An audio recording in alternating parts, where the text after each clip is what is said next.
C'est dans une atmosphère tendue que l'honorable Senol Tandia Akomboyo, député élu de la ville de Kisangani, a pris la parole à l'hémicycle en présence de la ministre provinciale de l'Agriculture.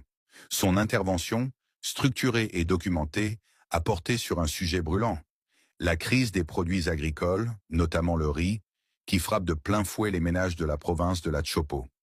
D'entrée de jeu, le député a abordé la question des cultures vivrières, en particulier le riz et le maïs.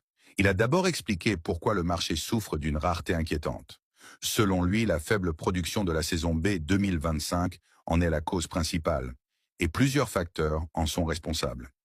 Premier constat, les semis tardifs. Les producteurs n'ont pas respecté le calendrier agricole, ce qui a directement impacté les rendements. L'honorable Tandia a donc appelé le gouvernement provincial à veiller scrupuleusement au respect de ce calendrier lors des prochaines saisons.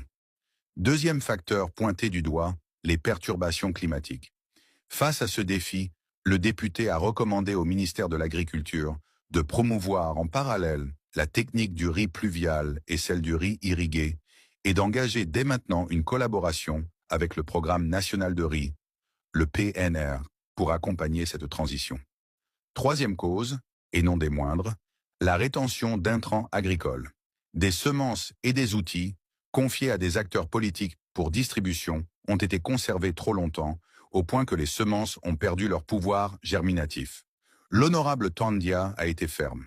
La cérémonie de distribution n'est qu'un début. Il faut s'assurer que les intrants atteignent réellement les bénéficiaires. Chiffres à l'appui, il a ensuite révélé les quantités disponibles pour la prochaine saison.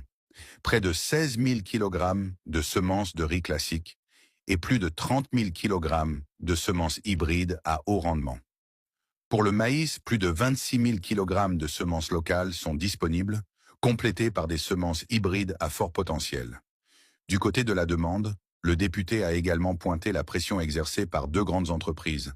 La société Bussira Lomami, qui achète le riz en grande quantité pour le traiter et le revendre à Kinshasa, et la Bralima, qui en consomme une part importante pour la production de bière. Il a proposé, dans l'immédiat, de contingenter les exportations de riz hors de la province et de lutter contre la spéculation dans la chaîne de valeur. L'honorable Tandia a ensuite abordé les cultures pérennes, notamment le cacao et le café. Il a salué les efforts du gouvernement dans la constitution de pépinières de cacao, mais a tiré la sonnette d'alarme. Les semences reçues en appui sont de mauvaise qualité, avec un taux de reprise inférieur à 5%. Pire encore, pour le cacao, ce sont des fèves qui ont été achetées au lieu de semences issues de cabosses. Pour le café,